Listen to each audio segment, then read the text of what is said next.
안녕하세요. 오늘은 성경 다니엘서 11장입니다. 이 장을 보면요. 와, 정말 복잡하면서도 놀라운 예언들이 가득해요. 네, 맞습니다.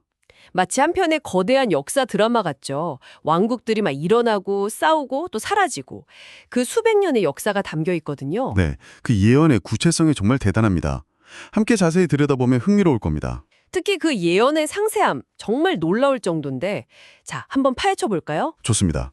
다니엘 11장은 보통 페르시아 시대부터 시작해서요. 그 유명한 알렉산더 대왕 있잖아요. 네, 알렉산더 대왕. 그가 죽고 나서 제국이 분열되는데 특히 이집트의 프톨레마이오스 왕조, 성경에서는 보통 남방왕이라고 하죠. 아, 남방왕, 이집트군요. 네. 그리고 시리아의 셀레우코스 왕조, 즉 북방왕. 이 둘 사이의 끊임없는 투쟁을 중심으로 이야기가 펼쳐집니다. 아하, 남방왕과 북방왕 이 둘이 핵심이군요. 그렇죠. 이 예언들이 역사 속에서 어떻게 딱딱 들어맞는지 보는 게 정말 흥미로운 여정이죠. 당신도 아마 그 세밀함에 좀 놀라실 거예요. 벌써 기대되는데요. 시작부터가 좀 강렬해요. 페르시아 왕들 얘기가 나오다가 갑자기 엄청난 힘을 가진 왕이 등장하죠. 네, 보통 알렉산더 대왕으로 보죠. 그렇죠. 근데 그가 갑자기 몰락하고 그의 제국이 4개로 쪼개진다고 예언해요. 근데 이게 또 그 자손에게는 안 돌아간다는 거예요. 4절에 나오죠. 맞아요. 그게 참 아이러니하죠. 권력이라는 게 참 허망하다는 생각도 들고요. 네네. 실제로 알렉산더가 죽고 나서 제국은 그 부하 장군 4명에게 나뉘었고 정작 그의 가족들은 권력 다툼 속에서 비극적으로 사라졌거든요.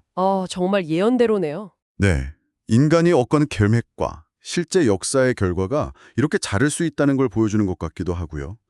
자, 이제 본격적으로 그 지정학적 라이벌 남방왕 이집트하고 북방왕 시리아의 지루한 힘겨루기가 시작됩니다. 5절부터요.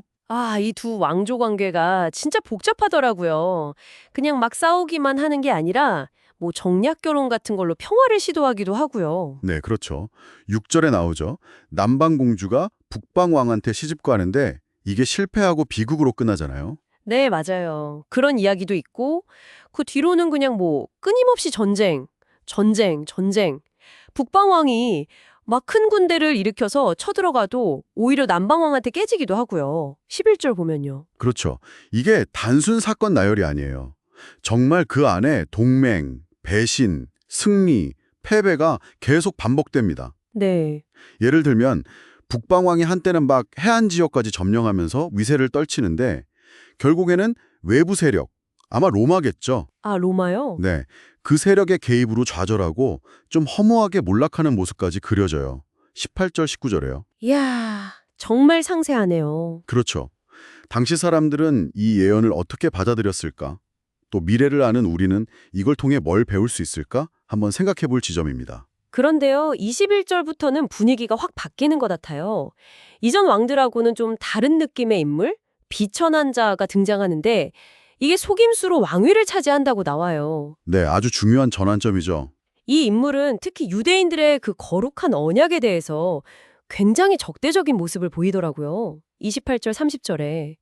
그냥 땅 싸움이 아니라 뭔가 종교적인 갈등이 커지는 느낌? 정확히 보셨습니다. 이 인물은 역사적으로 거의 셀레우코스 왕조의 안티오코스 4세 에피파네스로 확증이 돼요. 안티오코스 4세. 네. 예언을 보면 그가 예루살렘 성소를 더럽히고 매일 드리던 제사도 금지시키고 성전의 이교 신상, 그러니까 멸망하게 하는 가증한 것 세울 거라고 아주 구체적으로 나와요. 31절에요. 맙소사. 가증한 것. 유대 민족에게는 정말 신앙의 뿌리가 흔들리는 끔찍한 박해였을 겁니다. 정말 절망적인 상황인데 근데 또 그런 가운데서 오직 자기 하나님을 아는 백성은 강하여 용맹을 떨치리라 이런 구절이 있어요. 32절에요.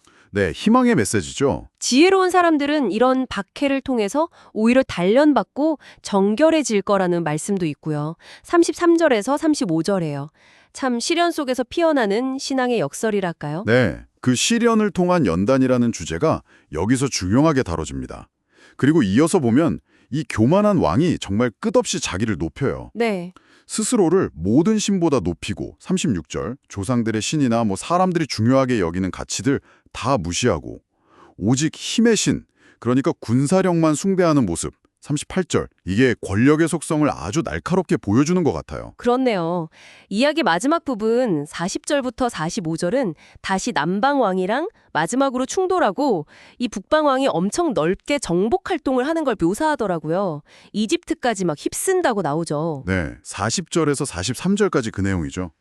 그런데 동쪽이랑 북쪽에서 무슨 소식이 들려오니까 분노해서 대대적인 파괴를 계획해요.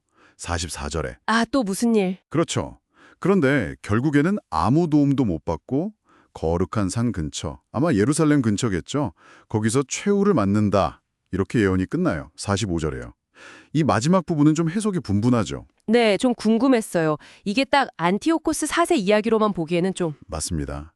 그래서 이 마지막 예언들은 안티오코스 4세 개인의 종말을 넘어서 좀 더 종말론적인 의미, 그러니까 마지막 때에 나타날 어떤 적대적인 세력이나 사건에 대한 예언으로 해석하기도 해요. 아, 더 큰 그림으로요? 그렇죠.